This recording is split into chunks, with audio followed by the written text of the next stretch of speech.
Hello my friends and welcome back. This is my very first look at a Roku device, in this case the Roku Express. This starts at $29.99 on Amazon. If you're interested, check out the links below in the show notes. Also below in the show notes, please take a look at my pros and cons of the Roku Express, and can this be a replacement for a Comcast cable box? Let's take a look at two videos. The first will be the installation process. The second video is navigation. I apologize for the low quality, but I turned off all the lights here in the studio because I wanted to focus on the TV screen. So the quality is so-and-so, but I think it's good enough. Let's take a look at the first video, installation of the Roku Express. Alright, so this is the first video I did. I hooked this up to HDMI port number 3, so make sure your TV is set up at the correct port input. Hooking it up to my wireless network. In my case, I called it Halo Home. Checking for wireless connection after I typed in the passcode. And there is an update, so we'll install the update. The update process, it did this a few times, was actually pretty fast. Comcast internet speeds are actually pretty good. At least here where I live in Ohio.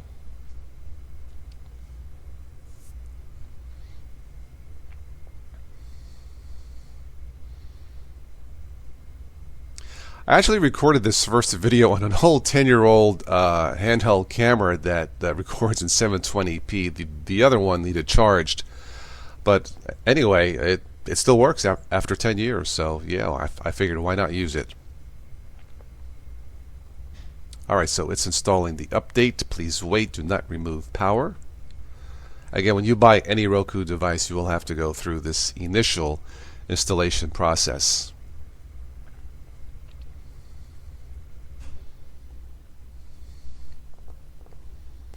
Alright, so we're rebooted. And we got the dancing Roku.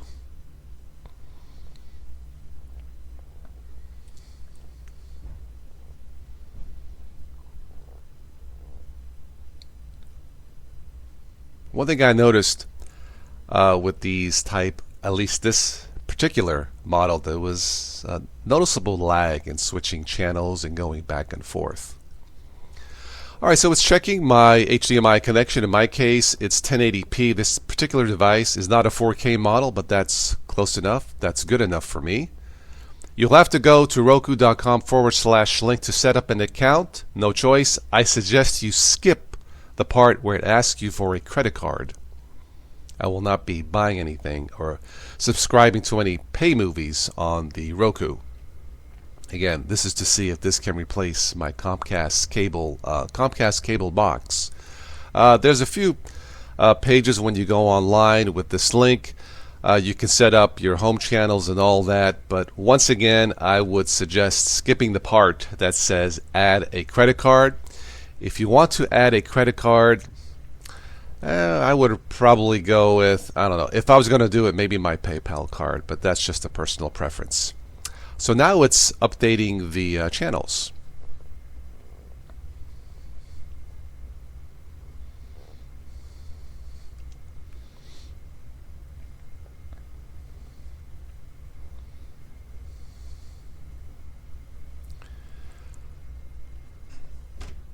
Alright, so we're adding Netflix.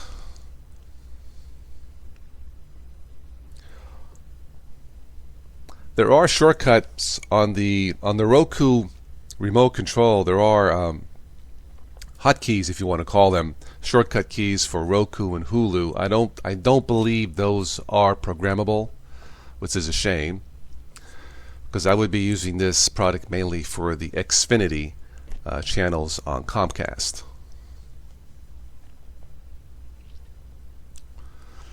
Alright, so we're adding Google Play Movies and TV, Disney Plus, ESPN. A lot of the channels are free, a lot are paid. One thing that was somewhat annoying, with some of the free channels, I had to go to a terminal to my computer, to the website, to type in an authorization code which would give me access to, say, like History Channel or PBS. That was somewhat annoying.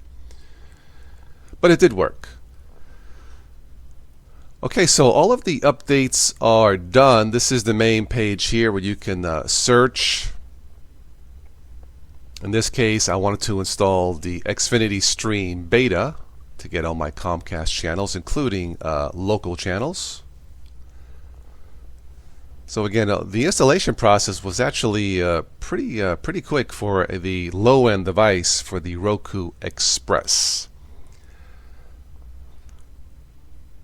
Alright, so this part is done. Let's go ahead and take a look at video number 2. We'll look at the navigation on the Roku Express. So let's take a look at that. So this is video number 2. This is the Roku Express basic remote. This one does not have the voice input control on the remote. I strongly recommend if you buy one of these, get the next one up for $10 more. That'll give you voice input commands. Very convenient. Very convenient. You can install the Roku app on your phone and use that for voice commands, but then you would have 3 remotes. You would have your one remote for your TV volume, the second remote is the Roku, and then the third remote is your cell phone for voice input. You would have a total of 3 remotes. 3 remotes is not that convenient. So this is going through the main screen menu here. Pretty basic stuff. I did not add a payment. Again, I will not be using this to buy anything since I create content. So on advertising section here, in the advertising mode, I did click limit ad tracking. I don't know how private this is. You know me and how I feel about privacy on the web, but it is an option, so I clicked limit ad tracking. Microphone access, change channel permissions and all that. All right, we scroll down to help. Tips and tricks, system, time zone. Again, these are all basic functions here, so if you are completely new to the Roku box, this should not be a problem. Mirror your smartphone, tablet to your TV. System update, system restart. Guest mode allows a guest to log in, and the guest will not be able to access your services while in guest mode. Nice feature. Advanced system settings such as factory reset. Okay, let's go back and take a look at the home screen.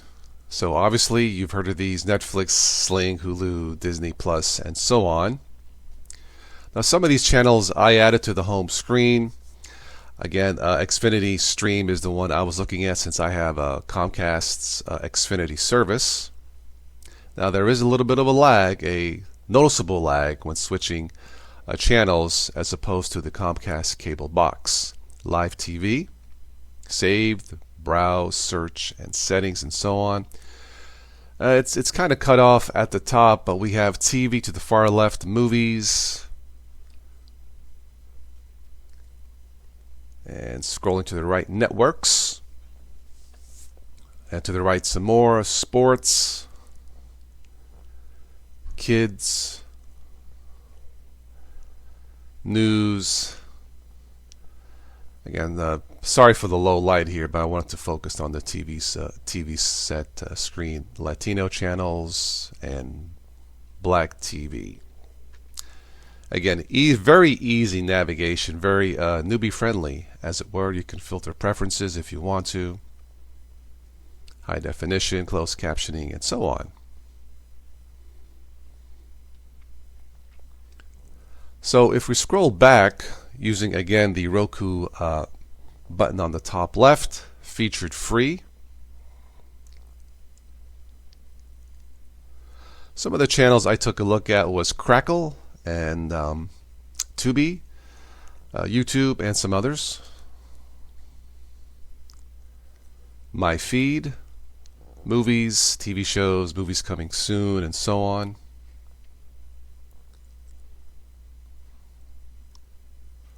TV show Manifest. My current favorite TV show is called Emergence. Check it out. It's kind of like an X-Files-ish type of show. The search there. And some more featured channels. I took a look at Film Rise, free movies, not too bad. New and notable. Recommended. free movies and TV, the Roku channel, go to channel,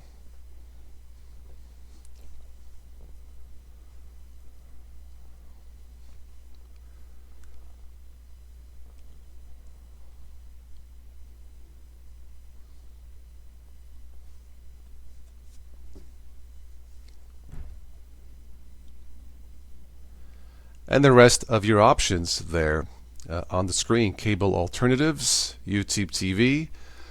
I did hook up an account with YouTube TV just to take a look at it. There is a free trial. I added this to my home screen. If you want to move it, highlight it and press the asterisk key to move it on the home screen. There is a free trial to this if you are interested. I just signed up temporarily just to take a look at it to see if it works. And yeah, it works. It works fine. So it's loading YouTube TV.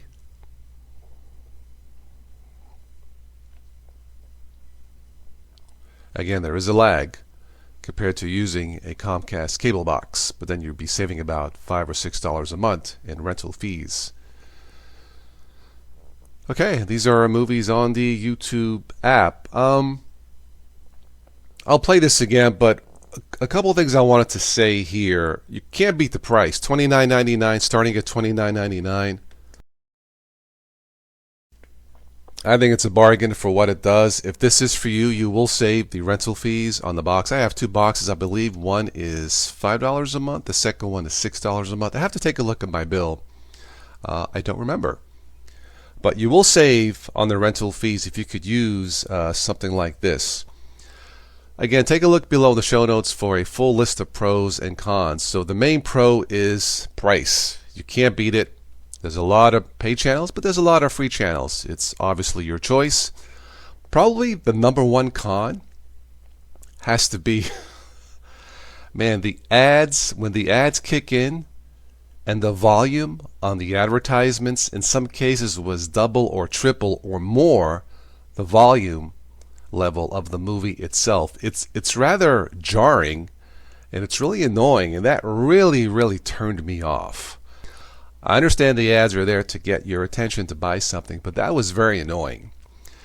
So that being said, I don't know if I'll keep this. I gotten so used to the Comcast cable box. However, is this an option for you to replace a Comcast cable box? The best answer I can give you is a definite maybe. It's going to be your choice. Obviously, buy one of these, try it out. You've really got nothing to lose, and if it works for you, hey, you'll save at least, $60 a year in rental fees, and you may find out that this gives you more choices for your viewing options for you, your family and kids and so forth. So, again, check out the links below in the show notes. If you do get one of these, I recommend you get the next model up with the voice command built in. That'll come in handy since I've been so used to the voice command on my Xfinity remote control. All right, well, that's all I have for this one. If I missed anything, or if you have any questions on this product, just send me an email or post them in the comments below. And I'll catch you on the next one. Arrivederci.